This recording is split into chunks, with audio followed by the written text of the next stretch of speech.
नमस्कार बच्चों। आज के वीडियो में हम भारत में स्वतंत्रता संग्राम के दौरान नरमपंथियों या उदारवादियों या मॉडरेट्स की भूमिका के बारे में चर्चा करेंगे।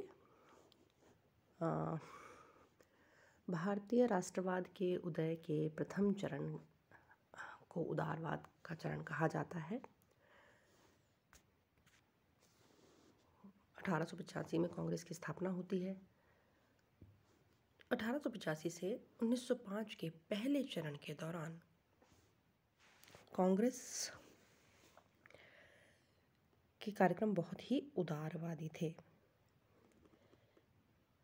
इस युग में दादा भाई नौरोजी, फिरोज शाह मेहता, दिनशा वाचा, व्योमेश बनर्जी और सुरेंद्रनाथ बनर्जी जैसे नेता कांग्रेस की राजनीति पर छाए हुए थे और ये लोग उदारवाद या परिमित राजनीति मॉडरेट पॉलिटिक्स में विश्वास करते थे। इसीलिए इन्हें उदारवादियों की संज्ञा दी गई है ताकि उन्हें आरंभिक 20वीं शताब्दी के नए राष्ट्रवादी, जिन्हें कि उग्रवादी या एक्सट्रीमिस्ट कहा गया, से अलग करके हम देख सकें। ये लोग अपनी राजनीति की व्याख्या उदारवाद और संयम, लिबरलिज्म एंड मॉडरेशन के रूप में करते थे। ये लोग भारतीयों के लिए धर्म और जाति के पक्षपात का अभाव, मानव की समानता, कानून के समक्ष बराबरी, नागरिक स्वतंत्रताओं का प्रसार, प्रतिनिधि संस्थाओं के विकास की इच्छा रखते थे। क्या चाहते थे ये लोग? ये सारी चीज़ें चाहते थे कि धर्म और जाति के आधार पर भारतीयों के साथ अंग्रेज पक्षपात ना करें, उन्हें मानव समझें, कानून के समक्ष सब लोग बराबर हों, भारतीयों को भी नागरिक स्वतंत्रताएं मिलें, यहाँ भारत में भी इंग्लैंड की भांति प्रतिनिधि संस्थाओं का विकास हो। ये उनकी इच्छाएं थी।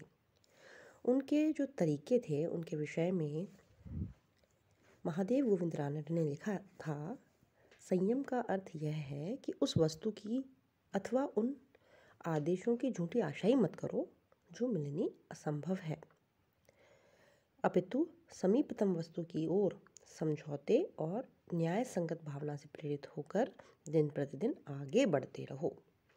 इस प्रकार उदारवादी दल क्रमिक और संवैधानिक नीतियों में विश्वास करता था। Gradualism and constitutionalism were the main beliefs of moderates. ठीक है बच्चों।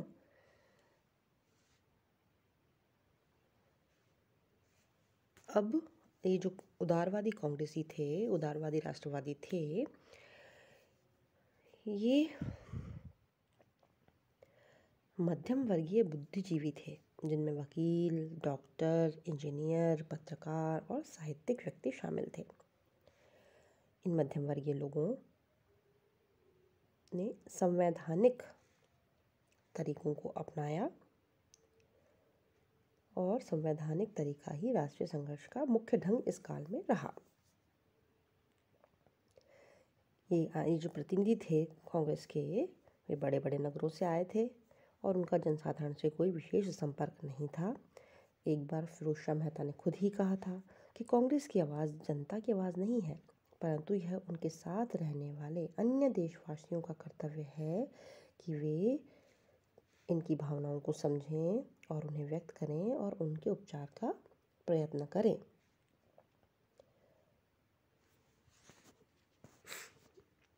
इनका जो तरीका था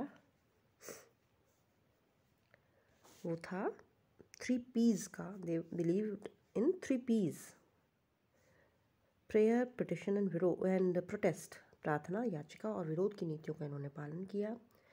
इन्होंने हल्के संवैधानिक सुधार, आर्थिक राहत, प्रशासनिक पुनर्गठन और नागरिक अधिकारों के संरक्षण की मांग की।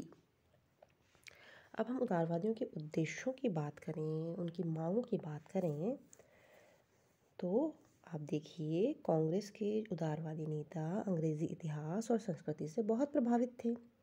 अंग्रेजी संपर्क को ईश्वर की अनन्य कृपा मानते थे कि भाई भारत पर ईश्वर ने बहुत कृपा की कि हमारा संपर्क, भारत का संपर्क अंग्रेज़ों से हुआ।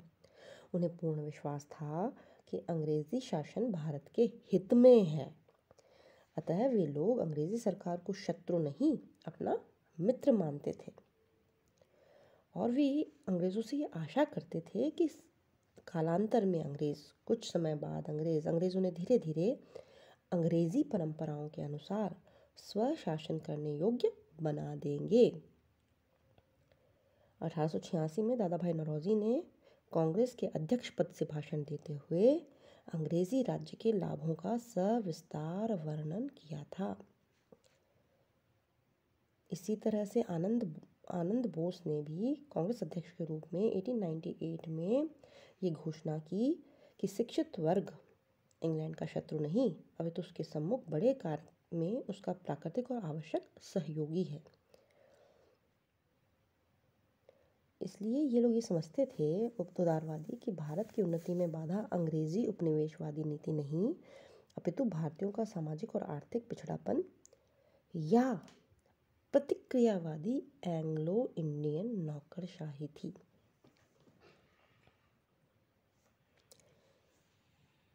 इसी तरह से ये लोग मानते थे कि उनकी ये इच्छा थी कि अंग्रेजी साम्राज्य न केवल बना रहे बल्कि वो सुदृढ़ हो और उनको ये डर भी था कि अगर अंग्रेज चले जाएंगे तो भारत में अव्यवस्था फैल जाएगी। अंग्रेजी राज्य शांति और व्यवस्था का घोतक है और भारत में बहुत लंबे समय तक इनका बना रहना परम आवश्यक है।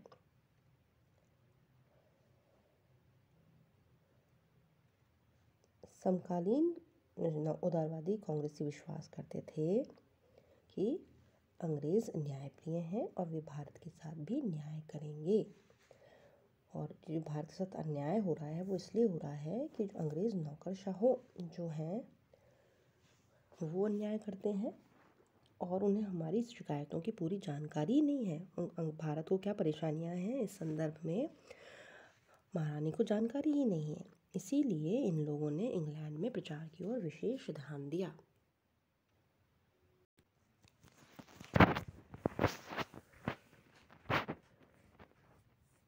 तो उदारवादियों की मांगें क्या हैं, क्या मांग करना चाह रहे हैं वो मैंने आपके लिए पॉइंट्स में मेंशन कर दी हैं। जैसे कि प्रमुख मांगें क्या थी कि विधान परिषदों का विस्तार किया जाए, उनकी अधिक शक्तियां हों, विधान परिषदों में भारतीयों को प्रतिनिधित्व दिया जाए, वायसराय और गवर्नरों की कार्यकारिणी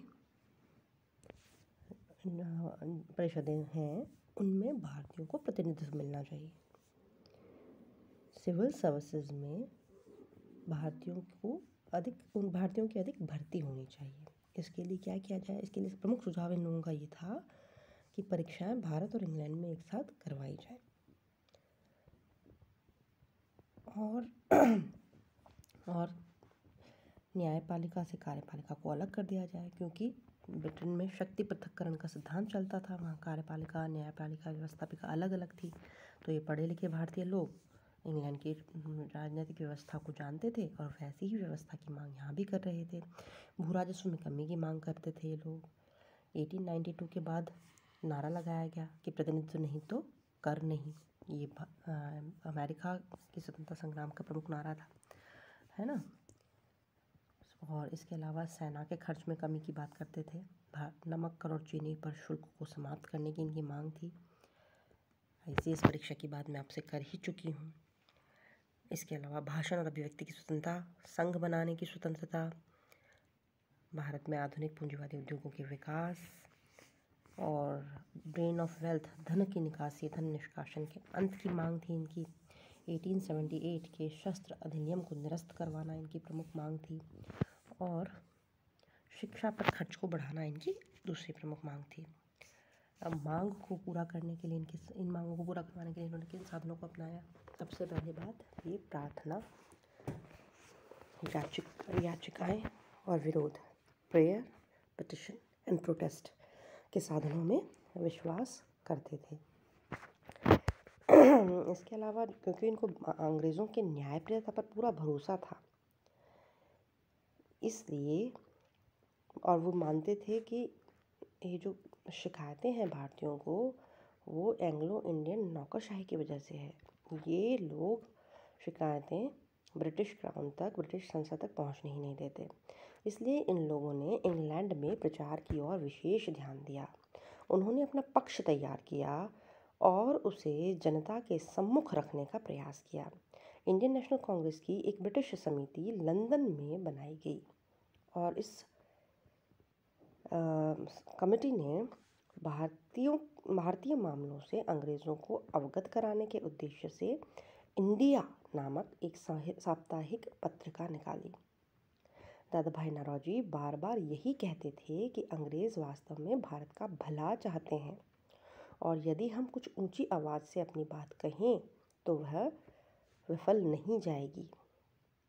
अतएव यह निर्णय भी लिया गया कि इंडियन नेशनल कांग्रेस का अधिवेशन 1892 में लंदन में किया जाए, परंतु 1891 में अंग्रेज़ी चुनाव होने निश्चित हुए, अतः मामला स्थगित कर दिया गया और फिर यह बात कभी नहीं उठाई गई।